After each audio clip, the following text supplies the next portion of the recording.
Here is what I take wading. I have to go out to the fish shed for it though. For starters, I use waders. You don't necessarily need waders. These are my choice. I did have neoprene waders for about, I'd say about 17 years. But I had the neoprene ones, and the problem with those is those soak up so much water. And they are very heavy. They take forever to dry. These ones I got from Orvis. I love them. I'm not sure what the material is. The tag. This is ultralight. They are very light. What I love about these is about 10 minutes after you get out of the water, they're dry.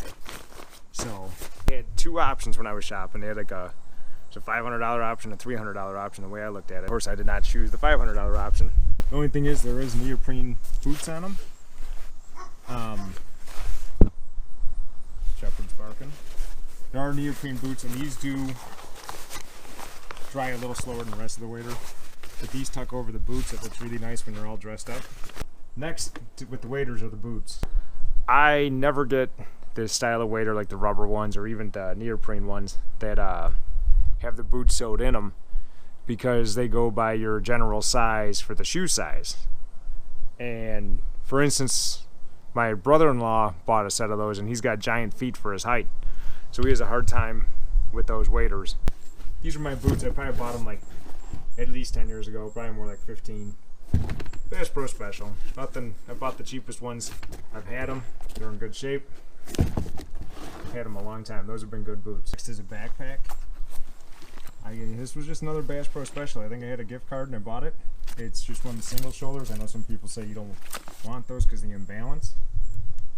You want to load up both shoulders evenly. Well, I got this one because it doesn't bother me. So I don't carry enough weight to really have it bother me. Some sort of dry bag. This is nothing fancy. It's just one of those Velcro top ones.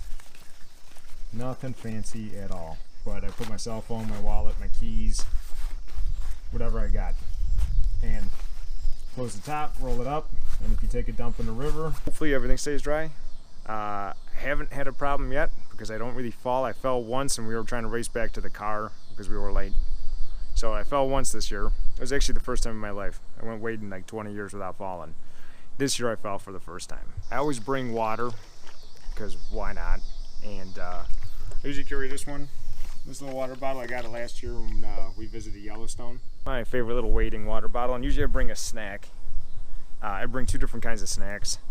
Something a little carb-based, sugar-based in the beginning for the energy to get through. Usually when I go out wading, it's for hours and hours and hours. And then if I have a snack for afterwards, it's usually protein-based, either a shake or something a little more protein-based, just to recover from all that work you just did. Sun protection. This also works as bug protection, so that's nice. Bug spray is good to put on. But I like wearing these around the neck, pull them up around the ears, especially if the sun gets hot. A full brim hat is nice. Sometimes I wear them, sometimes I don't. I'd like to get a Tilly hat, an actual authentic Tilly hat, not a mock-up full brim hat, but a real one. And so I wear these with a hat. I always have a hat on, as you can tell, if you watch my videos. With that sun protection, I usually wear one of those long sleeve fishing shirts that's breathable. If not, if I'm in a tank top or something, try and use sun lotion. Look at this guy. You like that thing? He's a good boy. Another tip I have is always let somebody know you're going out, where you're going, about the expected time to be back, just in case you do hit your head or you're just not back, you know, they know where to go start looking. I'm not into wading staffs. I never used one. Not saying they're a bad idea. A lot of people prefer them. I never used one. If you're one of like the 20 or 30 people that's going to watch this video, leave a comment if I forgot something, and maybe something I never used I'll add. I think I got it all covered other than fishing gear, but I mean, that depends on the fishing you're using. Chances are it's an Orvis fly rod with me too. As you can tell, I kind of like my Orvis products. They back their stuff up better than anybody else. Thanks for watching.